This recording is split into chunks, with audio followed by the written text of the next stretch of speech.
जीविता वृद्धा को मृत घोषणा करी जमी अन्यत्र बिक्री अभियोग होईछि। एपरिकी तांको पुओंको अजाणतरे एपरि अभियोग आसीथिबा कुहा जाउछि।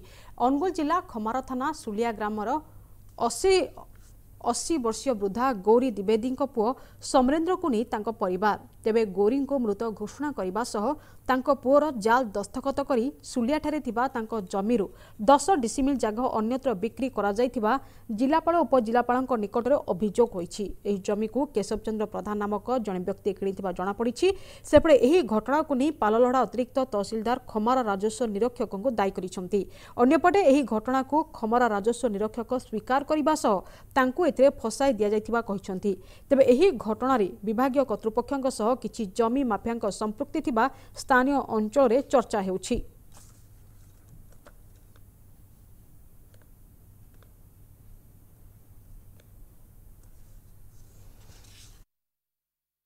एटा होजी पालड़ा तहसील रो म्यूटेशन केस नंबर 30/2019।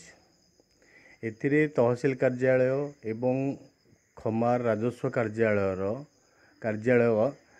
प्रत्येक स्टेप रे चंचकता करचंती। मो माँ बंचित होता मृत घोषणा करचंती। मोर जाल दस्खत करचंती। से जगह ना मु बिकिची ना मो माँ बिकिची ना मो बापा बिक्री करचंती। से मान जो नोटिस भी सर्व करचंती सेतरे भी जाल दस्खत करचंती। खमार सुलियार सेमिति कोनसी पाठागार नाही किंतु से माने पाठागार रे टांगीचंती बोली कहिचंती।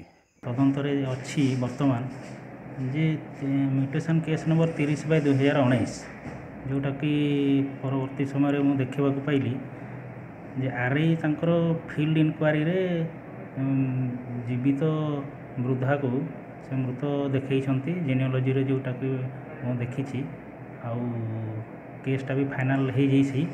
किंतु एबे जो अछि तांकर पुत्र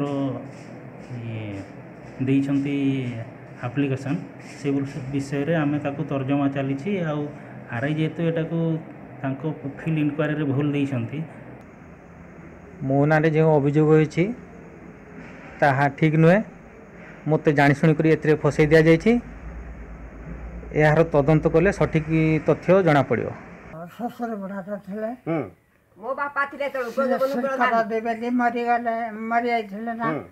तापर ताको स्त्री थिले ताको स्त्री जो कहि ना 10 डिसमिल जागा मापे गिरी से माप पा कराला है 10 डिसमिल रजिस्ट्री कराला।